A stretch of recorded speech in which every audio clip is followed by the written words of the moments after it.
Hello friends, నమస్తే అండి. Welcome back to Sandhya's kitchen. ఈరోజు మన రెసిపీ ఎగ్లెస్ చాక్లెట్ కేక్. ఇది చాలా మాయిస్ట్గా సాఫ్ట్గా ఉంటుంది. అంతేకాకుండా మనం ఇలా చాక్లెట్ చిప్స్ వేసుకుని చేసుకుంటే కనుక చాలా క్రంచీగా కూడా ఉంటుందండి. మరి మన ఇంట్లో ఎవరైనా బర్త్డేస్ అయినప్పుడు మనం బయట నుంచి కేక్ కొనకుండా ఇంట్లో ఈజీగా ఇలా చేసేసుకోవచ్చు. అంతేకాకుండా మనకి ఎప్పుడు తినాలనిపించినా కూడా మనం ఈ విధంగా చేసేసుకోవచ్చు. మరి దానికి కావాల్సిన ఇంగ్రీడియంట్స్ అన్నీ రెడీగా పెట్టుకోవాలి. ఫస్ట్ మనం ఒక బేకింగ్ టిన్ తీసుకుని అందులో కొద్దిగా ఆయిల్ వేసుకుని అన్ని సైడ్స్ కూడా అంటే విధంగా బ్రష్తో మనం అప్లై చేసుకున్న తర్వాత ఒక బటర్ పేపర్ని మధ్యలో పెట్టుకోవాలి. ఇన్ కేస్ మీకు బ్యాటర్ పైకి వస్తుందని డౌట్ వచ్చినప్పుడు ఇలా బటర్ పేపర్ని స్ట్రిప్స్ లాగా కట్ చేసుకుని సైడ్స్ అంటించేసుకోవాలి. ఇలా రెడీ చేసుకున్న బేకింగ్ టిన్ని పక్కన పెట్టుకోవాలి. ఇప్పుడు ఒక బౌల్ తీసుకుని అందులో 1 కప్పు మైదా వేసుకోవాలి. 1/2 కప్పు షుగర్ పౌడర్ యాడ్ చేసుకోవాలి.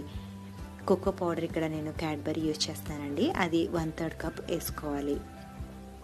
కొద్దిగా సాల్ట్, ఇది అంతా బ్యాలెన్స్ అవ్వడానికి సాల్ట్ కొంచెం వేసుకోవాలి, ఎక్కువ వేసుకోకూడదు. తర్వాత 1/2 table spoon baking soda, 1 table spoon baking powder add చేసుకుని అన్ని డ్రై ఇంగ్రీడియంట్స్ కూడా మిక్స్ అయ్యే విధంగా మనం ఇలా మిక్స్ చేసుకుని దీన్ని పక్కన పెట్టుకోవాలి. తర్వాత కొద్దిగా కాఫీ పౌడర్ యాడ్ చేసుకోవాలి 1 కప్లో. దీంట్లో మరి వేడి నీళ్ళు యాడ్ చేసుకోవాలండి, ఒక 1/2 కప్ వేసుకుంటే సరిపోతుంది. ఈ వాటర్ని కాఫీ పౌడర్లో వేసుకుని మిక్స్ చేసుకుని దీన్ని పక్కన పెట్టుకోవాలి.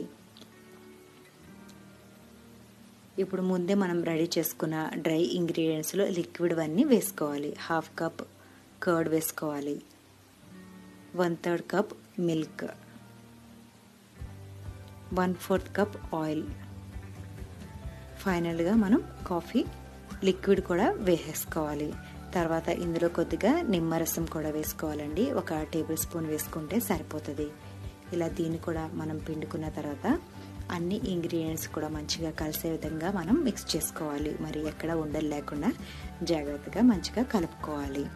ఇలాగ రెడీగా పెట్టుకున్న కేక్ బ్యాటర్ని మనం ముందే గ్రీజ్ చేసి పెట్టుకున్న టిన్నులో వేసేసుకోవాలి.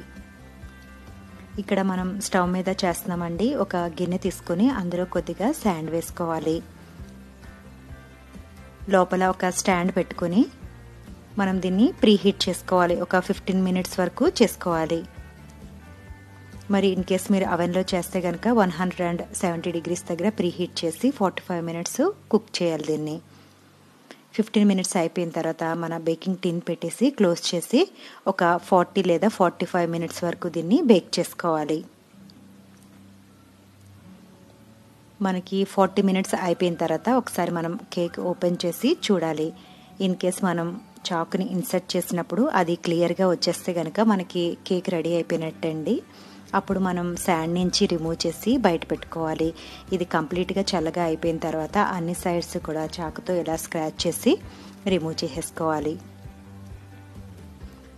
తర్వాత కేక్ని 2 ఈక్వల్ పార్ట్స్ కింద మనం కట్ చేసుకుని పెట్టుకోవాలి. తర్వాత మనం చాక్లెట్ని మెల్ట్ చేసుకుని సిరప్ లాగా చేసుకుని రెడీగా పెట్టుకుని ఈ కేక్ మీద వేసేసుకోవాలి.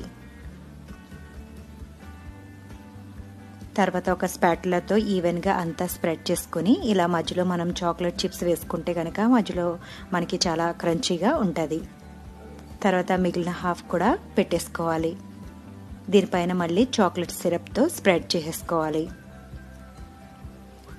మళ్ళీ పైన మనం చాక్లెట్ చిప్స్ వేసేసుకుంటే అయిపోతుందండి. తర్వాత నీట్గా అన్ని సైడ్స్ కూడా ఒక టిష్యూ పేపర్తో క్లీన్ చేసేసుకుంటే మనకి చాక్లెట్ కేక్ రెడీ అయిపోతుంది. ఇది చాలా టేస్టీగా ఉంటుంది. మరి మీ ఇంట్లో ఎవరైనా బర్త్డేస్ వచ్చినప్పుడు బయట నుంచి కొనుక్కోకుండా ఇలా ఇంట్లో ట్రై చేసేయండి. ఇది చాలా సాఫ్ట్గా జ్యూసీగా ఉంటుంది. మరి మీకు ఈ వీడియో నచ్చితే కనుక తప్పకుండా లైక్ చేయండి, షేర్ చేయండి. కొత్తగా చూసే వాళ్ళైతే సబ్స్క్రైబ్ చేసుకోవడం మర్చిపోకండి. Thank you so much. Bye.